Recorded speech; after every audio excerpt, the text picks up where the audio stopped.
আসসালামু আলাইকুম। আমি বাবলু। কথা বলবো আমাদের হিটু শেখের একমাত্র জামাইয়ের বিষয়। এরকম জামাই ঘরে ঘরে হয় না, লাখের মধ্যে একটা জোটে। কেন লাখের মধ্যে একটা জোটে? কারণ আপনারা জানেন যে হিটু শেখ যেভাবে 8 বছরের শিশুকে নির্মমভাবে ধর্ষণ করেছিল, যদি অন্য জামাই হতো তাহলে কালাম তার মায়েকে পাশায় লাথি মেরে ঘর থেকে বের করে দিত ইজ্জতের জন্য। কিন্তু হিটু শেখের জামাই কালাম সেটা করেনি। উল্টে হিটু শেখের মায়েকে সে আরো যত্নে রেখেছে। কি কারণে? কারণ হিটু শেখের যে জামাইটা আসলে অনেক ভালো। সে দেখেছে কি যে তার বাপটাকে ফাঁসি দেওয়া হচ্ছে, সে এতিম, তাকে যদি আমিও নির্যাতন করি তাহলে তো আসলে দেখতে আসলে সমাজে ভালো হয় না।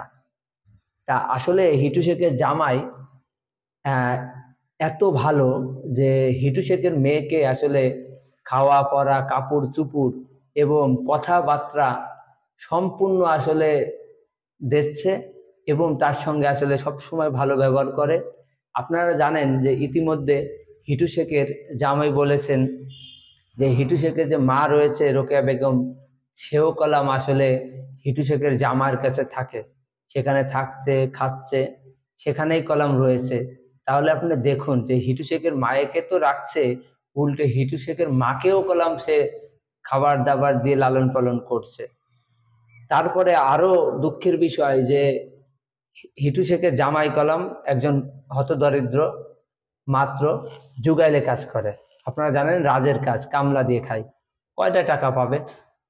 সেই অল্প কটা টাকা নিয়ে হিটু শেখের মাকে চালাচ্ছে, হিটু শেখের মেয়েকে চালাচ্ছে, তার সংসার চালাচ্ছে। তবুও কলাম সে দুর্ব্যবহার করছে না। তাই হিটু শেখের মতো জানোয়ারের কপালে যে এরম একটা ভালো জামাই জুটেছে, এটা কলাম সবার ভাগ্যে জোটে না। তাই এরকম জামাইকে আমি সেলুট জানাই। কারণ এরকম জামাই থাকলে আসলে সব বাবার মেয়েরাই ভালো থাকে এবং সেই বাবারাও আসলে টেনশন মুক্ত থাকে।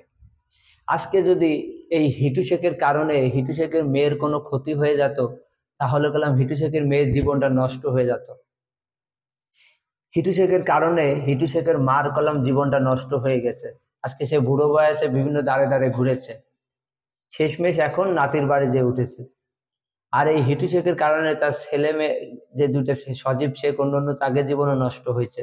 এক কথা হলো সবার জীবন নষ্ট করেছে হিটু শেখ। এখন এই জামাইটা ভালো বলেই হিটু শেখের মেয়েকে এখনো তার বাড়িতে রেখেছে, সঙ্গে হিটু শেখের মাকেও রেখেছে। এর জন্য এইসব জামাই আসলে ঘরে ঘরে জোটে না। এইসব জামাইয়ের জন্য আপনারা দোয়া করবেন এবং সে যে একজন ভালো লোক তাকে সবাই স্যালুট জানাবেন। এবং হিটু শেখের মা এবং হিটু শেখের মেয়ে এখন সে জামাইয়ের বাড়ি রয়েছে, সেখানে খাচ্ছে যাচ্ছে, তারা খুব ভালোই আছে। আপনারা ভালো থাকবেন, সুস্থ থাকবেন, এটাই আমার জানানোর দরকার ছিল। ধন্যবাদ।